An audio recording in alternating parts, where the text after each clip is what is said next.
I'm Connie Moser. I'd like to welcome you to another edition of Nights at the Round Table. My guest tonight is Elizabeth Kirkland.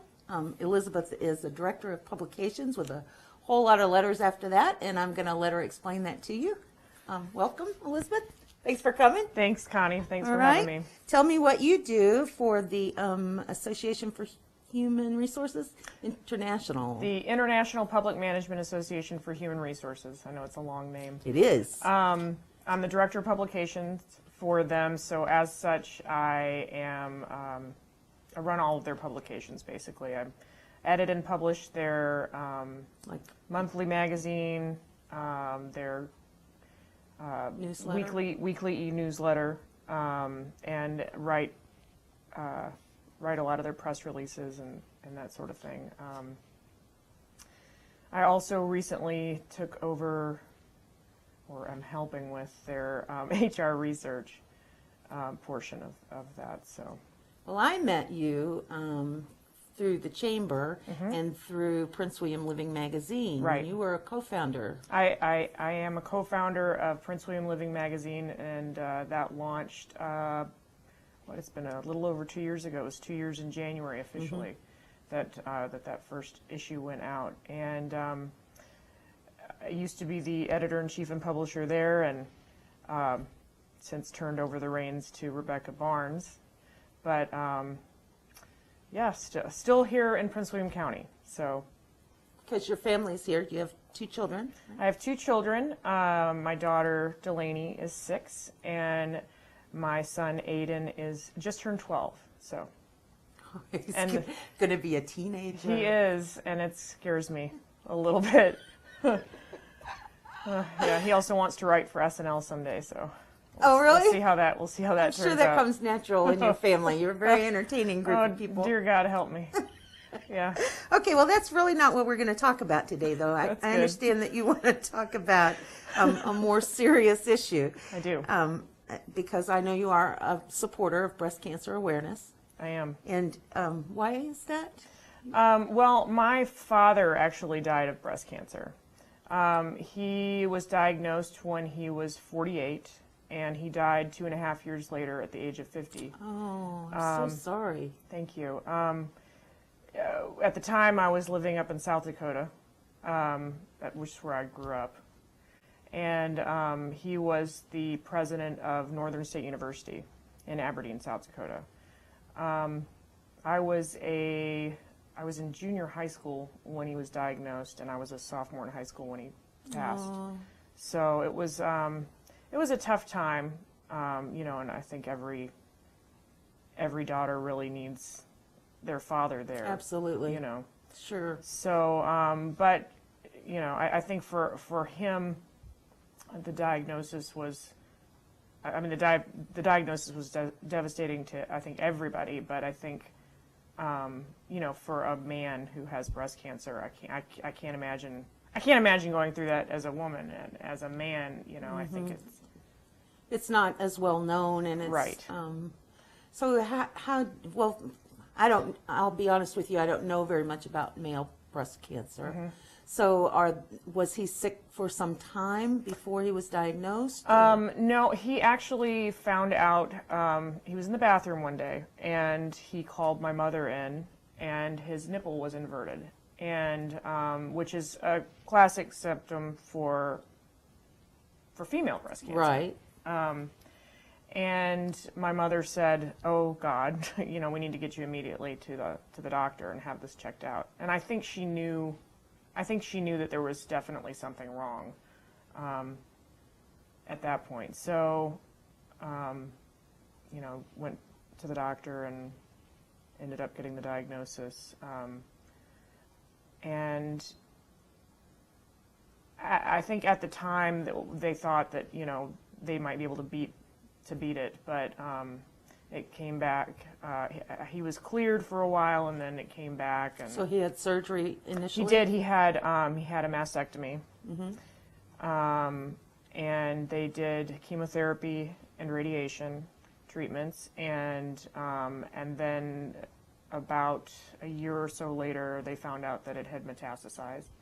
So, and then he was gone not long after that.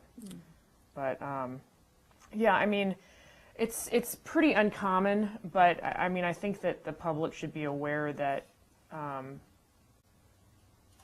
that it's not a discriminatory disease, you know. Sure. So, but it is an awkward topic. It is an awkward topic, yeah. But I think, you know, the estimated new cases and deaths from the National Institutes of Health, from the National Cancer Institute, according to them, new cases in 2013, 2,240 cases, 410 deaths.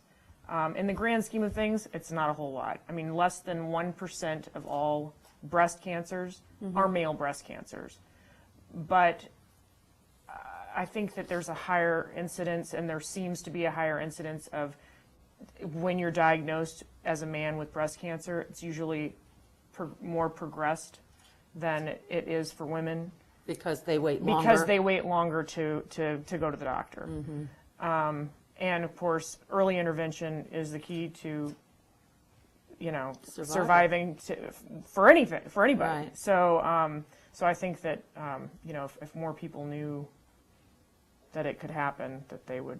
Well, I think it's sort of a traditional male role, or especially in previous generations. The farther back you go, the less likely it is for a man to admit he has a problem, any problem, Right. particularly a health problem. Right.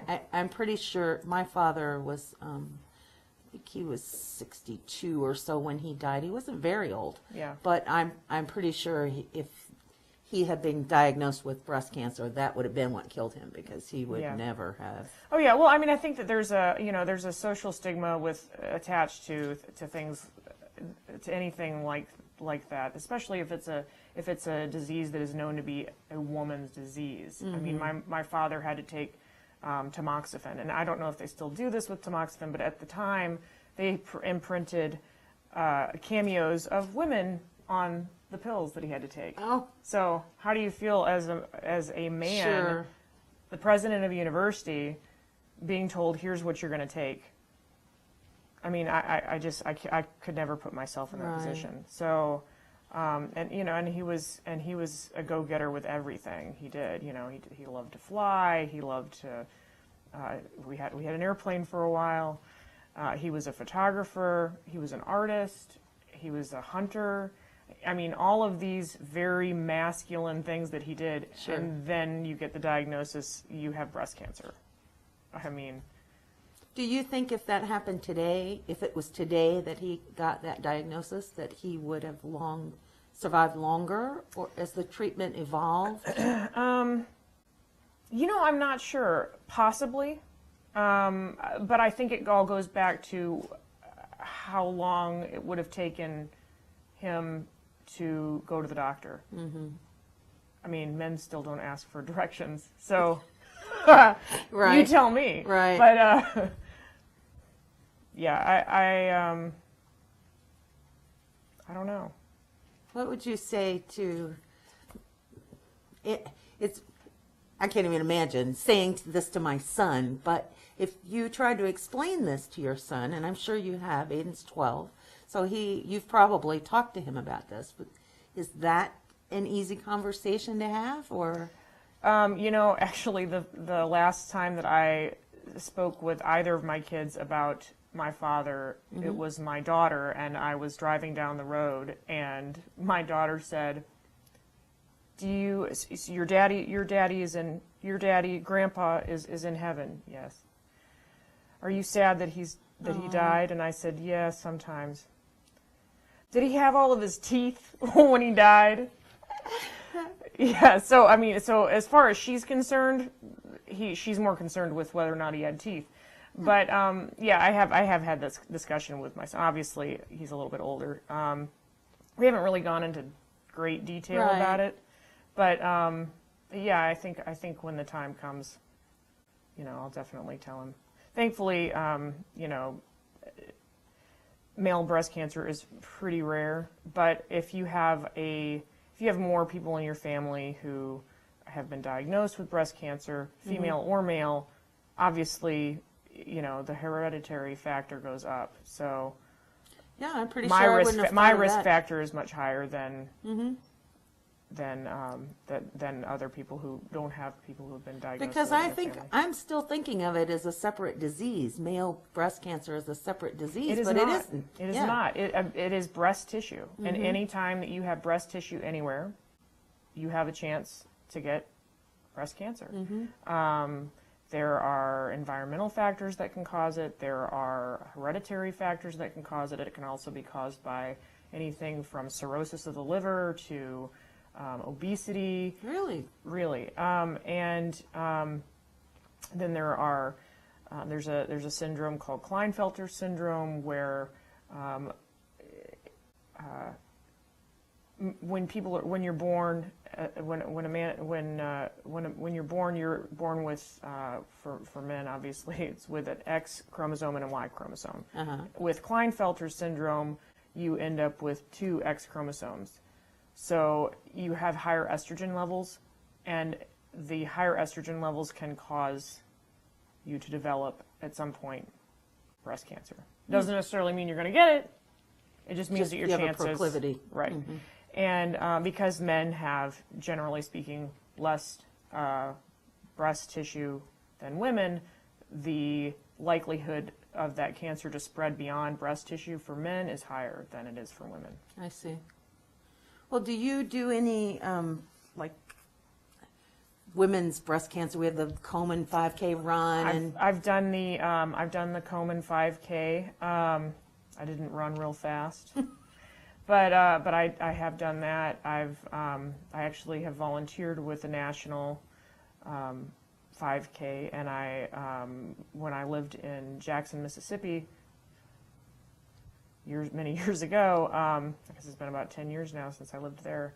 I also volunteered with them there. I'm also an alum of the Zeta Tau Alpha fraternity for women, and their philanthropy is Susan G. Komen. Oh, I Komen, see. it's now Komen for the Cure, but same thing. So, Okay, well, is there anything that you would like to tell our viewers to symptoms to watch for, or any advice you would give them, or?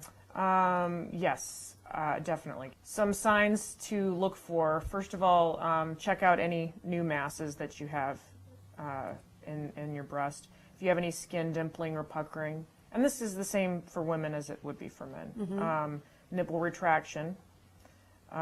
If you have any redness or scaling of the nipple, or breast skin, any kind of nipple discharge, and if you have weakness, or usually these are later stages, but if you have weakness, or if you start losing weight, if you have bone pain or something like that, really anything unusual, see your doctor. Sure. Do not wait. See your doctor, because it's that time that can make all the difference. Okay, well, I want to thank you very much for joining me today. It was Thanks quite for an having me. education. I appreciate it very much. Thank you very much. And thank you, viewers, for joining us tonight. If you would like to be part of Nights at the Round Table, I suggest that you contact us at the information at the bottom of your screen, and we'll look forward to seeing you soon. Thanks a lot.